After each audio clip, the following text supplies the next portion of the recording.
Am I taking the paint off? Yes. I don't love it. So yes, in today's video, we are doing some Goodwill thrifted makeovers, giving them a little bit of new life, taking some paint off, putting some paint on, just seeing what I can create with them. This is a nice find, a little cute spice rack. Though yes, it is cute, but I think the woods with the cork doesn't really do too much for it. So I'm going to go ahead and paint that. I know, y'all. And then we're going to go to Etsy to see if we can find some cute labels. So to make this a project piece, I want to put labels. I like those labels, I think. I like the green because I can envision painting the shelf green, y'all. I know wood is cool, but I'm a project channel. So I think I like these. I do really like these. We'll see how they cut out for me. So it's always nice to find a spice set with the jars. The jars and the lids.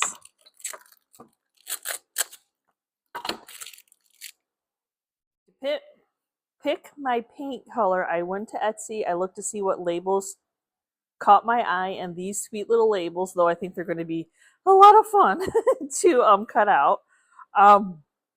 That's okay. But I think I'm going to try to match up with a little bit of that green. I think would be super cute. We got some little hangers there.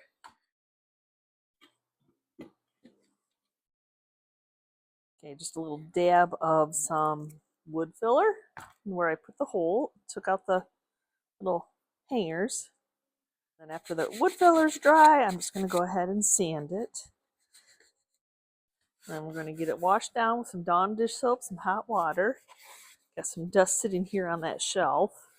When I was matching up those labels to my greens, artichoke seemed to be the best match, though artichoke can be really dark, and I'm not sure that I want it quite that dark. So I think I'm going to tone it down with a little bit of iron, the antique ironstone. Sweet Pickins Milk Paint is a powder paint if you have not used it before. As you see, just powder. So I'm going to go ahead, now that I have that powder out. So see, it really does match it really well. But I know that I know artichoke can be dark. So I'm looking for the hue, but not quite that darkness. So I'm going to add another scoop of the antique ironstone. And with it being a powder paint, we add just room temperature tap water. Nothing fancy, just a bottle to be able to pour it out of. And then we'll get it mixed up and we'll see what color we have. It should just tone it down. Oh yeah, look at that. That's a fun color. Okay, now I'm going to take Sweet Pickins Bees wax bar. I don't want it to be this pristine paint job. That's just not how I roll. So I'm going to actually rub some of the wax on. And unlike candle wax, this has definitely got more stickum, kind of melts in your hand. So I'm just kind of rubbing it. I'm just kind of letting it hit wherever it's going to hit. Or I did not seal this wood with anything, no shellac or anything like that. Okay, so now we're going to get to start painting. I think that's a very unique color. So without it being shellacked, it's going to kind of soak into the wood, I believe.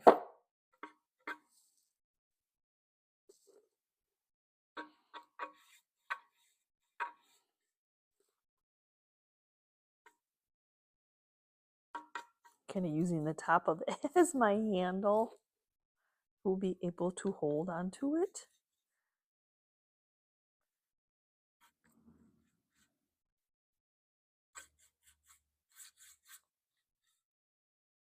But yeah, you can see where it's separating. That's where the wax is as it slides. Okay, time for the second coat. I've got a little bit of chippy going on the sides. Some crackling going over here. You can definitely tell with one coat it is not completely covered yet. So just spritz it down a little bit so the paint doesn't grab and try to take the other paint off. Then of course the first coat always attracts the second coat. Okay, before doing anything else to this piece, I like, the chippiness where the wax hit. So I'm just going to seal everything in, not to disturb any of that chippiness that it completely comes off. I like the crackle, I like the age that it has. So I could just wax over it and it would all come off, or I could seal it in with some polyacrylic.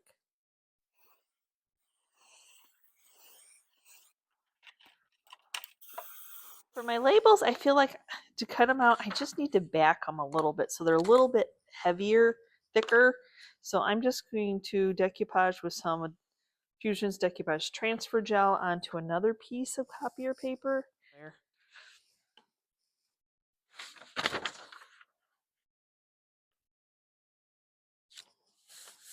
And then another thing I want to do before cutting them out is I'm going to seal the front end with some clear matte finish. Chippy cracking wherever the wax was. That's okay. So now I'm taking some of the Fusion's aging wax and I'm just going to start seeing what comes off.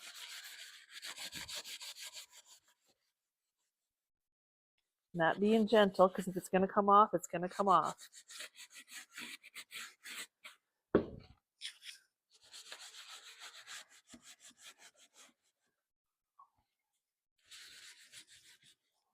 Clear and finished sealing everything in. Yet again, not being gentle.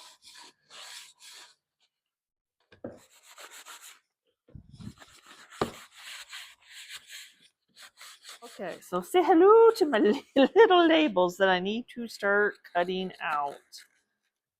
I might, just because there's so much detail, just leave a little white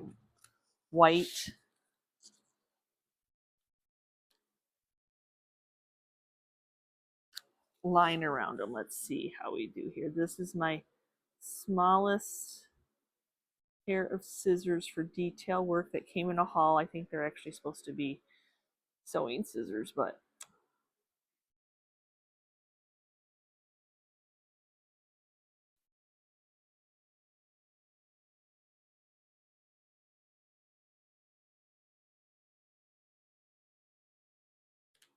okay, just a few more to go. Okay, so there's not, I'm going to try my best to center it right in the center. This just fills up that whole front there. So, laying down, decoupage transfer gel.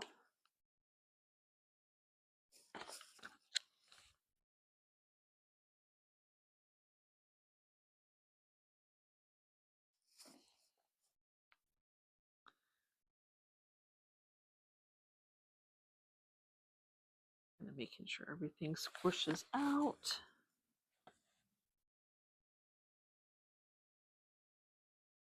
Wipe it off. I think it looks pretty centered. So what am I going to do to cover up some of my little white that I have around the corners? The edges from cutting it out. After I clean off my decoupage transfer gel, I'm just going to take a little bit of wax and then a little bit of decrepit dust, which I love this stuff, and it's just going to, I'm just going to hit it on those corners, and then we won't see that white paper.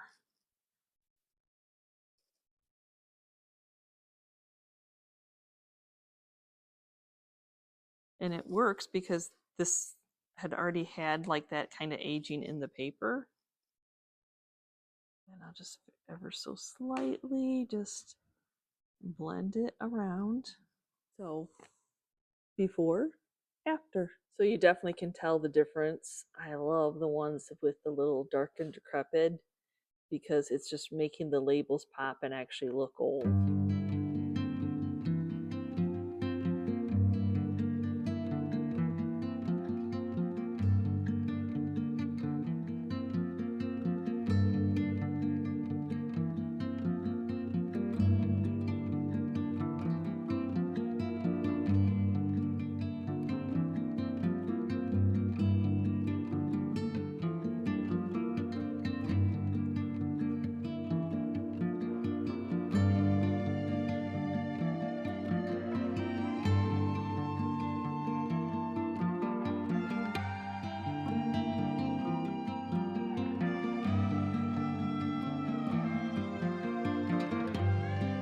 So I thought this piece was interesting.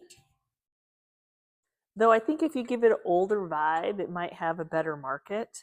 It's a cute little riser. It is so super cute. So I'm going to be giving it a color change. So I'm going to start by scuff sanding it with some 80 grit sandpaper.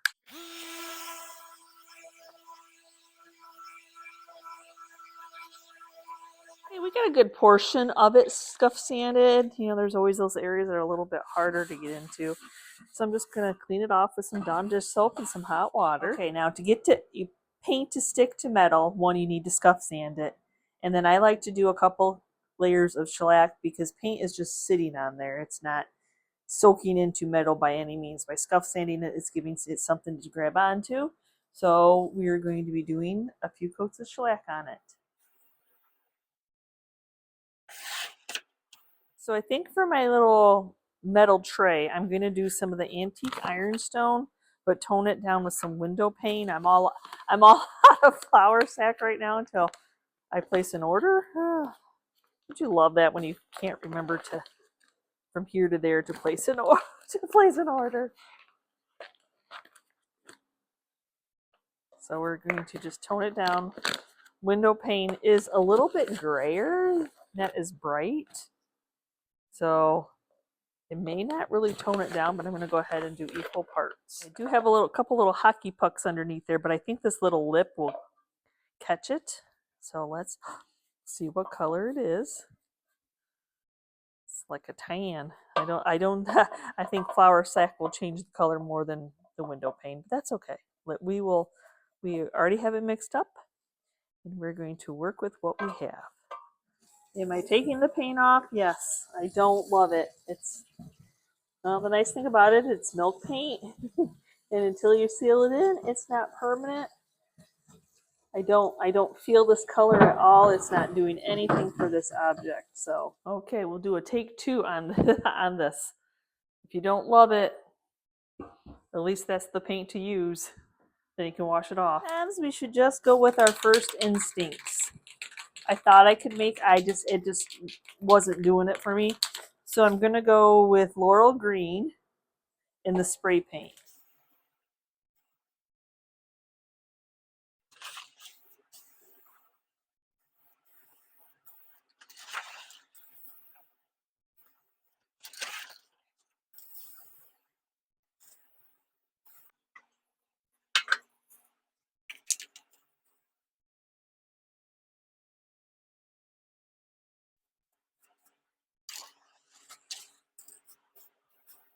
Okay, sometimes you just play. So I'm going to take some of the decrepit dust and some wax. I'm going to see if I can do a little bit of something on these legs. It just looks like I painted it. So, which I did paint it. And so it's some decrepit dust. Just looking to give it some character right now. Like I said, it just looks painted. And I didn't want it to try to make it look like enamel. I just want to make it look like, you know, Grandma had this in her cupboard. She, she used to do, I don't know what on it. I don't even, other than thinking it's a cute riser to put your decor pieces on is what I thought. So the wax will dry, and then that holds that on. You're all worried about that. That's what it does.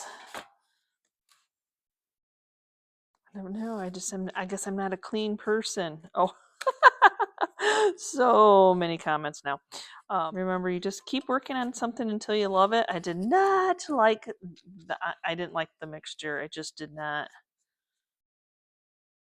Did you ever think like, oh, I should have left this item in the thrift store? Well, you know, you grab and go and you think you're inspired, and so it's all good. Like I said, I just didn't want it to look like enamelware, which it kind of is what it was looking like before.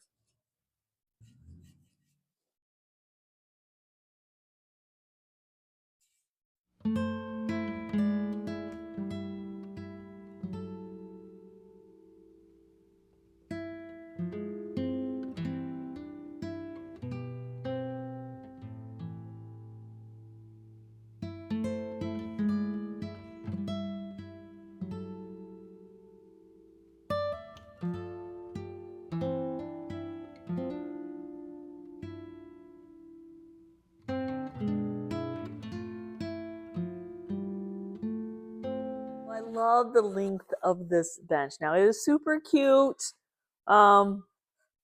Stars, you know, color. So I'm gonna paint it up. I saw something on an online auction, a primitive folk art little bench, and at the time on the online bidding, it was going for $72. So I thought, I wonder if I can create something similar to that. Of course, I didn't take a picture of it, you know, like I was just like, oh, let me see what auction items are up for bid. But yes, I'm gonna go try to go by memory of what it looked like.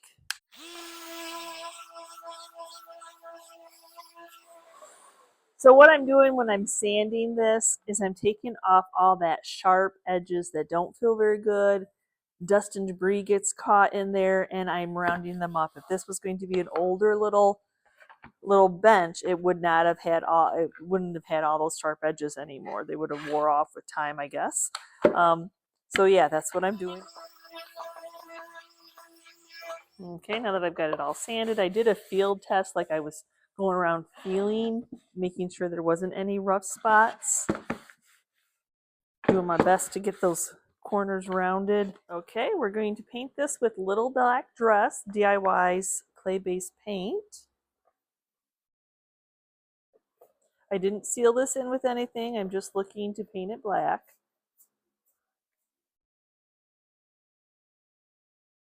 I already did the underneath because that's the unfun part.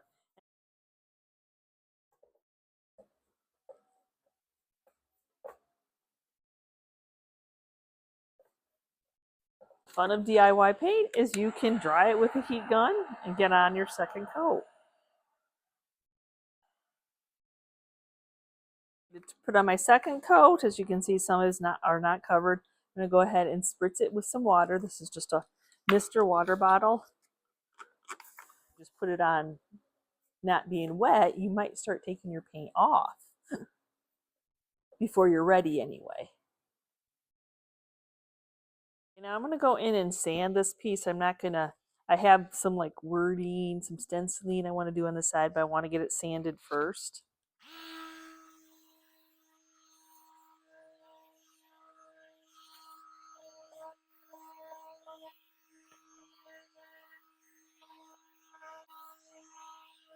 I really need to dust it off, and my stencils are going on that side just like the stars were. Dust it off. I'm going to put a coat of polyacrylic because I'm going to be stamping on this, and since this is DIY paint, I'm afraid that the paint will mix in with the other paint that I'm going to put on top, so I do need to seal this in.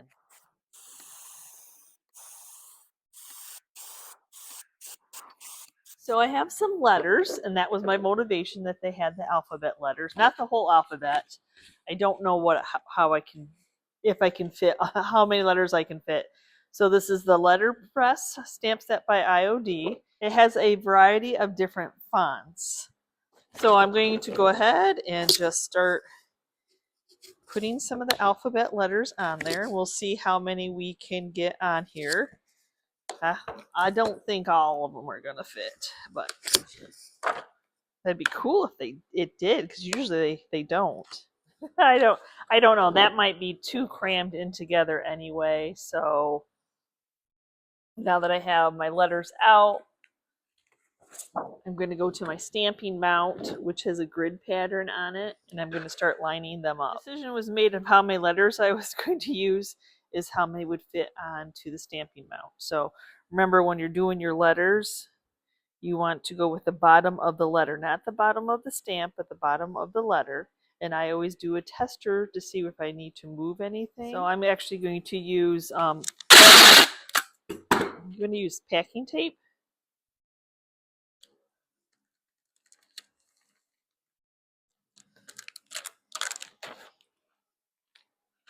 I like to know that they're going to stick and not fall. I make little handles by folding over some of the tape. So I'm going to be using Iron Orchid's white mixing white ink. So I got a piece of scrap paper out. Letters are arranged.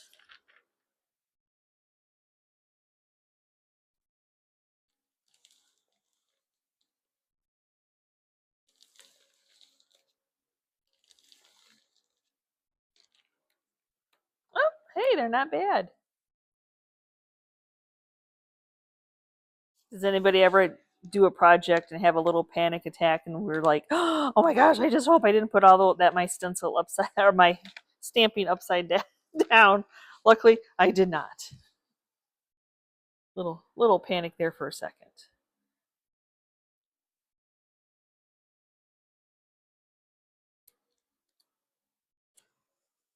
Now to finish this up, I don't want it to look like I just, put letters on. So I'm going to take the sand, just some used 220 sandpaper, just go over the top of it. Then I'm going to finish the piece up with some Fusion Aging Wax. That shouldn't change the white color. It's just going to cream up. Oh, see that black paint. Said it's not dark enough. It looks dark, but it's really not as dark as you would think, and it just seals everything all in together.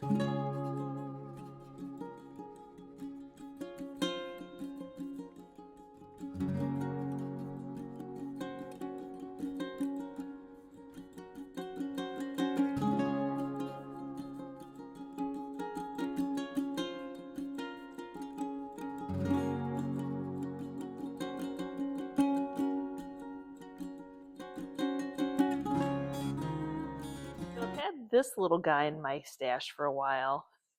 I don't know if it was a lid, but I like the thought of it being a riser, and it is cute blue, but you see it's not all the way painted. I don't know what its intent was. But then I just thrifted this little cloche, and look at it's got a little ball for a handle that it's just screaming to be painted.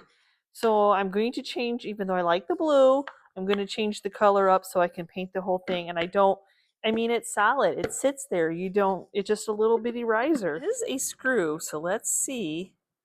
Yes, I can. I can take it off. There's a little rubber gasket. Screw a nut. Remembering how it all went. But now I can seal this in without paint just soaking right into this raw wood. Other than wiping it off, I'm just going to seal it in raw wood, which will just soak in the paint so it wouldn't give any age to the piece. So shellac will help the paint grab in. It'll help fill in the dry wood, and it will hopefully give some crackly crazing on it. Mixture of In the Pickle, which is a very bright green, and then basil. Y'all, I can't help but green. I kind of like greens. Different shades are all good. Good. The basil is dark. The In the Pickle, in a pickle, is bright. So they kind of tone each other down a little bit. Okay, not to be confused with a cake pop, but I needed something to hold the little handle why I painted it, and that seemed to work out just fine. I think I used this technique when I painted some ornaments at Christmas time when I did the jadeite green ones. I'm like, what can I do to hold this? Sometimes you got to be creative, right, y'all? It's supposed to be a lid or a bottom or what it was supposed to be, but now it's going to be a new riser for that cute little cloche. Gotta love milk paint. You can dry it with a blow dryer or a heat gun. My flower foam, I feel like it would just melt my flower foam.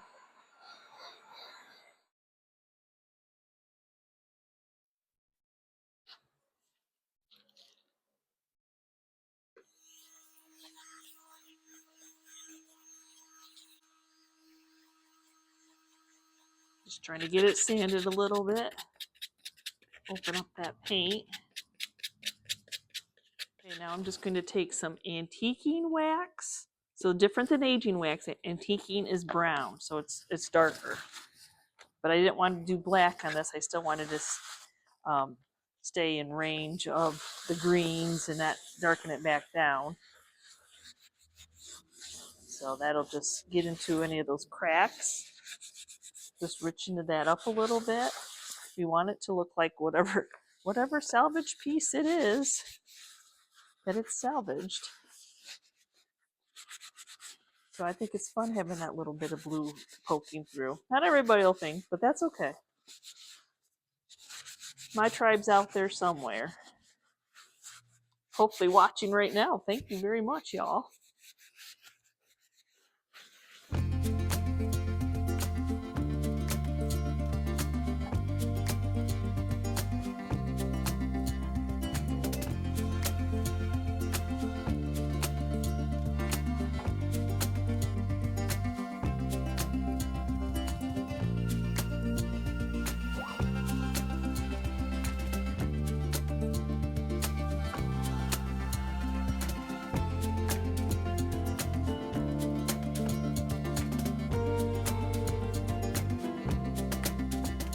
Thank you for taking time out of your busy day to watch one of my thrifted makeovers. You just never know what you're going to run across at Goodwill and then get inspired that like, I think I can change that. I think I can make that a little bit better. So thanks for watching. We will see you next time, guys, and you can see what I'm creating. Bye.